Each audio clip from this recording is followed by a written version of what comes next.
À votre avis, comment faire pour démonter un consensus scientifique archi-démontré? Alors c'est vraiment pas évident et pourtant les chaînes de télévision de droite du monde entier ont trouvé la formule magique. Des chercheurs américains viennent de mettre la main sur leur recette en 4 étapes pour saboter le travail du GIEC. Et c'est un travail essentiel pour deux choses. Premièrement, la télé est le premier moyen de s'informer dans le monde et deuxièmement, le GIEC identifie les médias comme un levier d'action ou d'inaction climatique. Voici donc leur recette. Ah oui. Ah, c'est très bon. La première technique, c'est la plus simple, ne pas parler du changement climatique. Comme sur les chaînes brésiliennes par exemple. En 2021, elles n'ont consacré que 12 minutes à la sortie du rapport du GIEC. Et ce, alors même que l'Amazonie connaissait une année record de déforestation. Ce choix est surtout dû à la montée en puissance de l'extrême droite et des chaînes de télévision qui vont avec. Technique suivante, avoir des invités climato-sceptiques.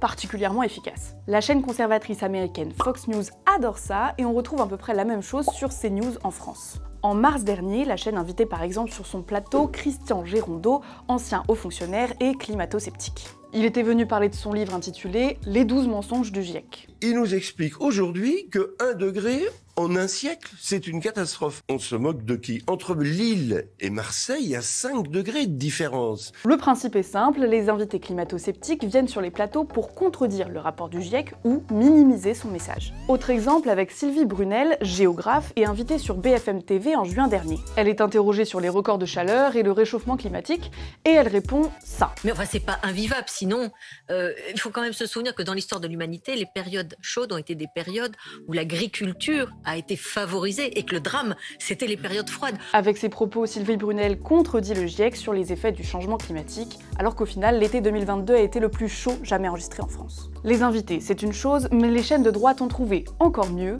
les journalistes climato-sceptiques.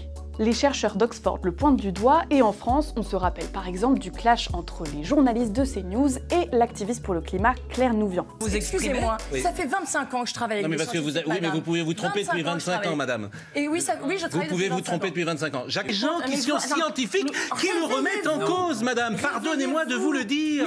Aujourd'hui, de climatologues qui remettent... Non, c'est pas vrai. Mais c'est Ce pas n'est pas vrai. vrai. Alors si vous me permettez, vous n'êtes pas scientifique. Les experts sur le climat ont adoré. Le dernier ingrédient de cette recette anti-GIEC est le plus subtil. L'étude indique que sur les chaînes de droite, les sceptiques combinent le scepticisme de preuve et le scepticisme de réaction. En résumé, on ne va pas critiquer tout le rapport du GIEC, ça non, on va juste s'attaquer à une partie bien précise. Ça paraît plus intelligent et plus modéré. C'est ce qu'a fait par exemple la chaîne américaine Fox News sur l'intensification des phénomènes météorologiques extrêmes. Et les climato-réalistes sont aussi présents sur les chaînes de droite françaises.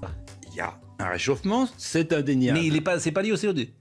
Ce n'est que très partiellement dû au CO2.